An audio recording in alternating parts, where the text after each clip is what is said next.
தூத்துக்குடியில் உள்ள பகுதிகளில் வெள்ள நீரானது சூழ்ந்து காணப்படுகிறது. எனவே அங்குள்ள வீடுகளை விட்டு பொதுமக்கள் வெளியேறும் காட்சிகளை நாம் தற்போது பார்த்து வருகிறோம். இது தொடர்பான விவரங்களை தருவதற்காக நமது செய்தியாளர் மதியழகன் இணைகிறார். வணக்கம் மதியழகன், விவரம்.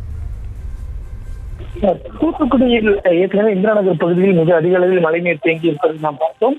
அதே போல தூத்துக்குடியினுடைய விவிடி சிக்னல் மற்றும் பசும்பொன் நகர் உள்ளிட்ட பகுதிகளிலும் மழை நீரானது மிக அதிக அளவில் தேங்கி இருக்கிறது.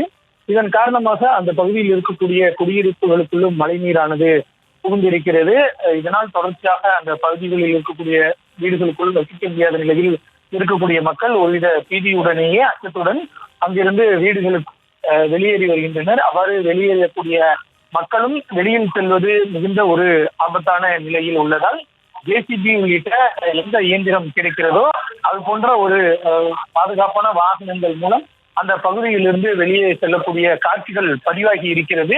அது மட்டுமல்லாமல் குடியிருப்புகளுக்குள், அதாவது வீடுகளுக்குள்ளும் மிக அதிக அளவில் மழை நீரானது புகுந்திருப்பதன் காரணமாக வீட்டில் இருக்கக்கூடிய பொருட்களும் மழைநீரில் மூழ்கி வருகின்றன. குறிப்பாக மழைநீர் புகுந்ததால் வீட்டில் இருக்கக்கூடிய பொருட்களும் மிக அதிக அளவிலேயே பாதிக்கப்பட்டு இருக்கின்றன.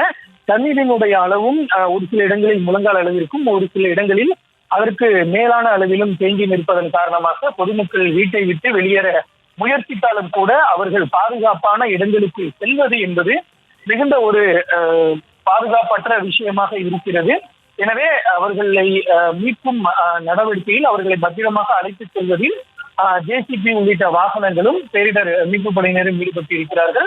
அந்த பகுதியில் சாலையில் நிறுத்தி வைக்கப்பட்டு இருக்கக்கூடிய வாகனங்கள் அனைத்துமே பெரும்பாலும் நீரில் மூழ்கி இருக்கின்றன. ஏற்கனவே நாம் தூத்துக்குடியை பொறுத்த வரைக்கும் பார்த்தோம், அண்டை மாவட்டங்களில் இருந்து தூத்துக்குடிக்கு செல்லக்கூடிய சாலைகள் துண்டிக்கப்பட்டிருக்கின்றன. பேருந்து நிலையங்கள் தண்ணீரில் மூழ்கி இருக்கின்றன.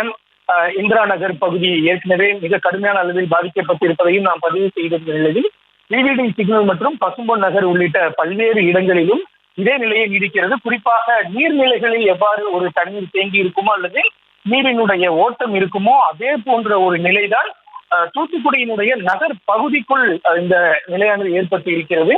ஒரு சில இடங்களில் முழங்கால் அளவிற்கும், சில இடங்களில் இடுப்பு அளவிற்கும் தண்ணீர் தேங்கி இருக்கக்கூடிய ஒரு சூழலானது இருக்கிறது. இதன் காரணமாக அந்த வீடுகளுக்குள் தொடர்ந்து வசிக்க முடியாத நிலையில் இருக்கக்கூடிய மக்கள் பாதுகாப்பான இடங்களை நோக்கி சென்ற வண்ணம் இருக்கின்றனர்.